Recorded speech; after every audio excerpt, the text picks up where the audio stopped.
দেখতে পারবেন ভিডিওটাতে ব্রন ব্রেকার আস্তে আস্তে যাচ্ছে এবং মেজার করতেছে কখন রিকোশে তার স্পটটা শেষ করবে, তখনই গিয়ে রিকোশেকে স্পেয়ার মারবো। যখনই সে তার স্পটে আসে, দেখে মনে হচ্ছিল ব্রন ব্রেকার একজন চিতা। সে এত স্পিডে যাচ্ছিল ব্যারিকেডের উপর দিয়ে, এবং ব্যারিকেডটাকে মনে হচ্ছিল জাস্ট একটা ইটের উপর দিয়ে সে জাস্ট দৌড়ে চলে যাচ্ছে। আর আমি এটা বলতে পারি এক্সিকিউশন, টাইমিং, স্পিড এবং বডির সাইজ সবকিছু মিলে ব্রন ব্রেকার একজন পারফেক্ট রেসলার। আর আমার একটা জিনিস ভালো লেগেছে, ডাব্লিউডাব্লিউ এই জিনিসটা করেনি যে ব্রন ব্রেকার এসেছে আর সাথে সাথে তাকে পুশ করা হয়েছে।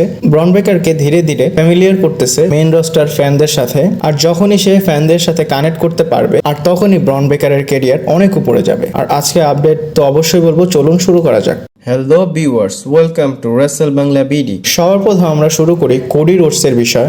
অনেক মানুষ কমপ্লেন করতেছিল কোডি রোডস বোরিং একটা চ্যাম্পিয়ন, ওনার সাথে কোনো কিছু ইন্টারেস্টিং হচ্ছে না। আর এখন ডাব্লিউডাব্লিউ এমন কিছু করতে পারে যেটা কোডি রোডসের ক্যারেক্টারকে অনেক বেশি ইন্টারেস্টিং বানাবে। সবার প্রথম আমাদের এটা জানা গিয়েছে আর অ্যান্ডারসন, যে কিনা অল এলিট রেসলিং এর সাথে কাজ করতেছিল, তার কন্ট্যাক্টটা প্রায় শেষ হতে যাচ্ছে। 31 মে পর্যন্ত তার কন্ট্যাক্টটা আছে, মানে 1-2 দিনেরই বাকি আছে। এরপরে কোডি রোডস রিসেন্টলি একটা কমেন্ট করে যেখানে সে বলে, আমি আমার এই রানের মধ্যে একটা ক্লাসিক রেসলিং ম্যানেজারকে দেখতে চাই। আর যখনই এই দুইটা সেন্টেন্সকে একসাথে অ্যাড করার বা যোগ করার চেষ্টা করা হচ্ছিল, এটা মনে হচ্ছিল কোডি রোডস আর অ্যান্ডারসনের কথা বলতেছে। আর কোডি রোডসের অ্যাজ এ ম্যানেজার আর অ্যান্ডারসনকে আপনারা দেখতে পারেন ডাব্লিউডাব্লিউতে। আমি এটা শিওর দিতে পারিনি, এটা জাস্ট একটা স্পেকুলেশন, কারণ এটা জানা যায়নি আর অ্যান্ডারসন ডাব্লিউডাব্লিউতে আসবে কি আসবে না। আর এটা এমনও হতে পারে যে যখন ডাব্লিউডাব্লিউর কোনো মেজর প্ল্যান হয়, যেটা ডাব্লিউডাব্লিউ কেন এত সহজেই বলে দিবে বা বুঝতে দিবে। আর এটা হতে পারে কোডি রোডসকে ম্যানেজ করার জন্য আর অ্যান্ডারসন আসবে। আর অল এলিট রেসলিং এ যখন কোডি রোডস ছিল, তখন তার ম্যানেজারে কিন্তু আর অ্যান্ডারসন ছিল। আর কোডি রোডসের ক্যারেক্টারে নতুন কিছু অ্যাড করার জন্য এই জিনিসটা ডাব্লিউডাব্লিউ করতে পারে। আর একটা ম্যানেজার থাকা কিছু স্পেশাল মোমেন্টও তৈরি করে, আর এটা কোডি রোডসের সাথে অবশ্যই ওয়ার্ক করতে পারে। আর দেখি এটা অ্যাকচুয়াল প্ল্যান কিনা, এটা তো জাস্ট রুমার বা স্পয়লার এমন কিছু। এরপর গাইস, ড্রু ম্যাকিন্টায়ার কি টিএনএতে গিয়ে একটা ম্যাচ করবে। আর আপনারা হয়তো জানেন, কালকের এনএক্সটি যদি ভিডিওটা দেখেন আমি খুব ভালোভাবে আপনাদের বলেছিলাম যে টিএনএর সুপারস্টার জর্ডেন গেস্ট সে এনএক্সটিতে এসেছে এবং সে এনএক্সটি উইমেন্স চ্যাম্পিয়নশিপের জন্য চ্যালেঞ্জও করে দিয়েছে। আর টিএনএর এবং এনএক্সটির কানেকশন খুবই ভালো চলতেছে। আর আমি এই পার্টনারশিপের বিষয়ে ভালোভাবে কথা বলবো, কিন্তু আগে ড্রু ম্যাকিন্টায়ারের বিষয়ে কথা বলি। ড্রু ম্যাকিন্টায়ার একটা টুইট করেছে যেখানে উনি একটা চ্যাম্পিয়নশিপকে নিয়ে দাঁড়িয়ে আছে। আর আপনারা হয়তো বুঝে গিয়েছেন এটা কোন চ্যাম্পিয়ন। আর এখানে ক্যাপশন লেখা, ডোরস ওপেন বোথ ওয়েজ। মানে ডাব্লিউডাব্লিউর মধ্যে যদি কোনো টিএনএ সুপারস্টার আসতে পারে, তার মানে ডাব্লিউডাব্লিউ থেকে কোনো সুপারস্টার টিএনএতে যেতে পারে। মানে ড্রু ম্যাকিন্টায়ার টিএনএতে গিয়ে রেসলিং এর কথা বলছে। তো এটা দেখে মোর্স, যে কিনা টিএনএর টপ গায়ের মধ্যে একজন, ড্রু ম্যাকিন্টায়ারকে সে একটা জবাব দেয় এবং সে বলে যে, দেখো তোমার বস এবং আমার বসের মধ্যে যদি কথা হয়ে যায়, আউটকাম তো সেটাই হবে যেটা এর আগে হয়েছিল। কারণ এদের মধ্যে আগে ইম্প্যাক্ট রেসলিং এ একটা ম্যাচ হয়েছিল, আর সেখানে ড্রু ম্যাকিন্টায়ারের জন্য যে আউটকাম সেটা ড্রু ম্যাকিন্টায়ারের পক্ষে আসেনি। আর এই ড্রু ম্যাকিন্টায়ারের টুইটটাকে ডাব্লিউডাব্লিউ এবং টিএনএ কে আরো ক্লোজ করে ফেলেছে। আর অনেক কিছু আপনাদের বলবো, জাস্ট ভিডিওটা পুরো দেখবেন। আর ভিডিও যদি ভালো লাগে লাইক কিন্তু অবশ্যই করবেন।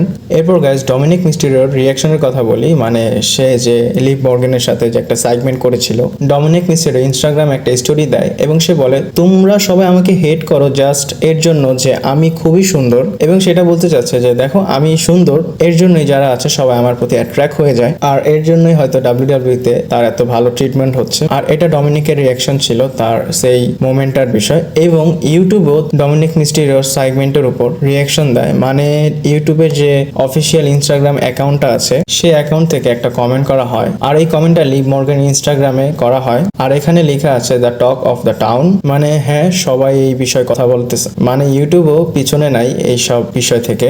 এরপর গাইস, এমনিতে আমি এই স্টোরিটাকে অ্যাভয়েড করার চেষ্টা করতেছিলাম, আমার অনেক অদ্ভুত লাগছিল। আর ডমিনিক মিস্টেরিও এবং লিভ মর্গানের বিষয় যদি আপনাদের বলতে পারি, এটাও অবশ্য বলা যায়। এখানে দেখতে পাচ্ছেন শন মাইকেল এবং সেক্সি রেড, যে কিনা খুব বিখ্যাত একজন র্যাপার, তাদের দুজনের একটা কোলাব টাইপের একটা ভিডিও আসে। তারা দুজন কারের মধ্যে, এবং শন মাইকেলের যে থিম সং সেটা তারা দুজন গাচ্ছিল। আর এটা দেখে দর্শকদের অনেক উইয়ার্ড লেগেছে। মানে শন মাইকেল এবং সেক্সি রেড তারা একসাথে গান গাচ্ছে, এটা তো ঠিকই ছিল। এরপরে ট্রিপল এইচ ইচ একটা টুইট করে যেখানে 1 লাখের উপর লাইক আছে। 1 লাখের মতো লাইক ওই সময় ছিল যখন কোডি রোডস এবং রোমান রেন্সের ম্যাচ অ্যানাউন্স হয়েছিল এবং তাদের প্রথম গ্রাফিকটা সেটার উপর 1 লাখ লাইক হয়েছিল। আর ট্রিপল এইচ এখানে এটা লিখেছে, it's all B glad he didn't start talking. মানে এটা আমি কি বলবো আপনাদের, এটা আপনারা বুঝে নেন, আর যদি না বুঝেন এটা আপনাদের জন্য ভালো। একদিকে ডাব্লিউডাব্লিউই স্টোরি যেখানে সবাই পড়ে থাকে, অন্যদিকে এমন স্টোরি যেখানে কোনো স্টোরি নাই সেটার উপরও মানুষ পড়ে থাকে, আর সেটার জন্য একটাই রিজন থাকে, রিজনটা আপনারা বুঝে নেন।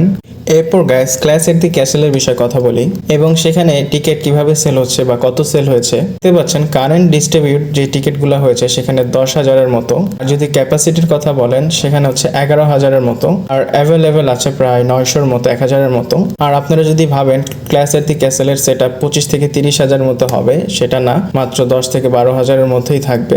আর সেখানে মানুষ অনেক কম হবে। কম হলে কি হবে, তারা অবশ্যই ক্ল্যাশ এট দি ক্যাসেলটাকে অনেক স্পেশাল করে তুলবে, কারণ ক্ল্যাশ এট দি ক্যাসেল মানে ড্রু ম্যাকইন্টায়ারের ম্যাচ, আর তার জন্য স্টেক অনেক হাই হয়ে থাকে, আর এখানে চ্যাম্পিয়নশিপ ইনভলভ হয়ে আছে। আর ক্রাউডদের সামনে যদি চ্যাম্পিয়নশিপটা ড্রু ম্যাকইন্টায়ার জিততে পারে তাহলে ড্রু ম্যাকইন্টায়ারের অনেক ভালো একটা মোমেন্ট পাওয়া হবে। আর এটা কি সে পাবে, এটাই সবচেয়ে বড় কোশ্চেন। আপনাদের কি মনে হয় কমেন্ট করে জানান। নেক্সট আমরা কথা বলি ব্রক লেসনারের বিষয়। ব্রক লেসনার কি তার ডাব্লিউডাব্লিউ ক্যারিয়ার যতটুকু বাকি আছে সেখানে এমন কিছু করতে যাচ্ছে যেটা ওনার ক্যারিয়ারের সবচেয়ে বড় একটা হাইলাইট হয়ে যাবে। আর আপনারা জানেন ব্রক লেসনারের সিচুয়েশনটা কেমন হয়ে আছে। প্রথমত তার নামটা একদম উধাও হয়ে গিয়েছিল, তারপরে ব্রক লেসনারের নামটা টুকটাক মেনশন করা হচ্ছে। আর আপনারা ট্রিপল এইচ এর কথা তো শুনেছেনই, বোঝা যাচ্ছে ব্রক লেসনারের রিটার্নটা হবেই ডাব্লিউডাব্লিউতে।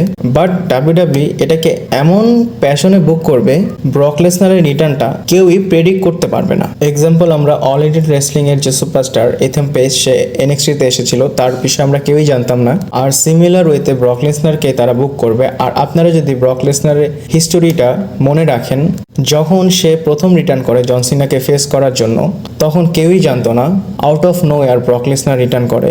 এবং রোমান রেন্সের সাথে যখন সে রিটার্নটা করে সামার স্ল্যামে, তখনও কেউ জানতো না হুট করে সে রিটার্নটা করেছে। তো সিমিলার ফ্যাশনে ব্রক লেসনারকে বুকিং করা হবে, আর এভাবেই সে আসবে।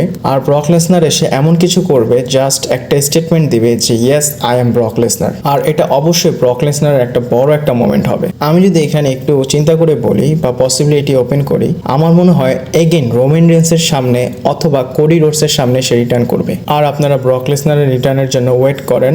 আর আমরা এটা বলতে পারি ধৈর্যের ফল মিঠা হয়, ধৈর্য ধরা ছাড়া আর কোনো কিছুই করার নেই। আর আজকে নেক্সট অ্যান্ড ফাইনালিস্টের হচ্ছে ডাব্লিউডাব্লিউ এবং TNA এর কোলাবোরেশনের বিষয়। যেমন আপনারা দেখেছেন এখন পর্যন্ত TNA এর সুপারস্টাররাই এসেছে, কিন্তু ডাব্লিউডাব্লিউ এর কোনো সুপারস্টার যায়নি। আর আমরা এটা দেখেছি এদের মধ্যে রিলেশন খুবই ভালো হয়েছে।